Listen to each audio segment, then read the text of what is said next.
చాలా మందికి ఈ మధ్య కాలంలో బ్లడ్ ప్రెషర్, థైరాయిడ్ ఇటువంటి అంటే కలగలిసి వచ్చిన కండిషన్స్ కూడా చూస్తున్నాం.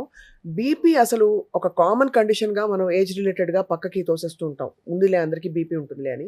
బట్ బ్లడ్ ప్రెషర్ సరిగ్గా లేకపోతే వచ్చే అనర్థాలు అందరికీ తెలుసు. డాక్టర్ చింతా రవికుమార్ గారితో మాట్లాడదాం. సార్, ఈ మధ్య కాలంలో క్రానిక్‌గా హై బీపీ ఉన్న వాళ్ళకి మీరు కంట్రోల్ చేసిన ఒకళ్ళిద్దరు పేషెంట్‌లతో మేము మాట్లాడాం. ఏం చేస్తారు సార్? బీపీ ఉన్నవాళ్ళు ఏంటి, ఉప్పు తగ్గించుకోవాలా? ఫుడ్ మార్చుకోవాలా? ఏం చేయాలి? హైపర్ టెన్షన్ అనేది సైలెంట్ కిల్లర్ అని లాస్ట్ టైం ఇప్పుడు ఒకసారి మనం మాట్లాడుకున్నాం. అవును. అది జబ్బు వచ్చిన తర్వాత బయటపడుతుంది. ముందే మనకు తెలిస్తే కంట్రోల్ చేసుకోవచ్చు.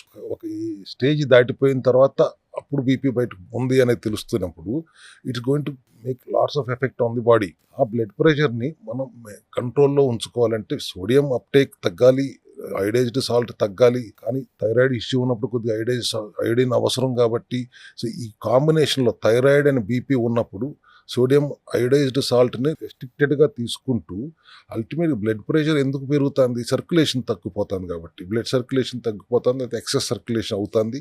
ఐబీపీయా లో బీపీయా అనేది. దీనికి మనం సప్లిమెంటరీ సపోర్ట్తో పాటు ఆహారంలో బోల్డ్ మార్పులు చేస్తూ మ్యాగ్నెటిక్ థెరపీ అని చెప్పాం. పల్స్డ్ ఎలక్ట్రోమాగ్నెటిక్ థెరపీలో 40 minutes డైలీ తీసుకున్న 21 days to 30 days తీసుకున్నటం వలన బాడీలో బ్లడ్ సర్క్యులేషన్ విపరీతంగా ఇంప్రూవ్ అయ్యి బ్లడ్ ప్రెషర్ కండిషన్ 190/120 లాంటి కండిషన్స్లో ఉన్న పేషెంట్స్ కూడా విదిన్ 30 days 120/80 దాకా సిస్టాలిక్ అండ్ డయాస్టాలిక్ రెండు కంట్రోల్లోకి తీసుకొస్తాం.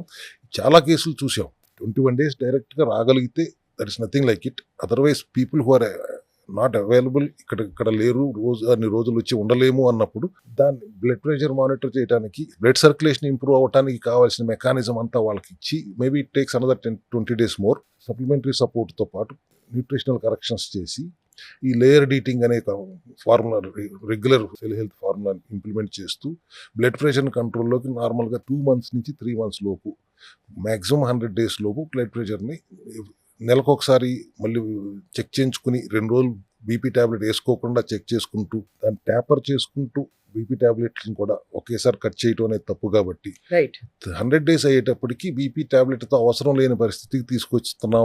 చాలా I can proudly say in cell health క్లినిక్లో బీపీని చాలా అవలీలుగా అడ్రస్ చేయగలుగుతున్నాం. And pulsed electromagnetic therapy is also one important factor which is helping the patients. చాలా ఐ థింక్ ఇవన్నీ సార్, ఇవి రివర్సబుల్ అండ్ కంట్రోలబుల్ అని చెప్పడమే చాలా పెద్ద భరోసా.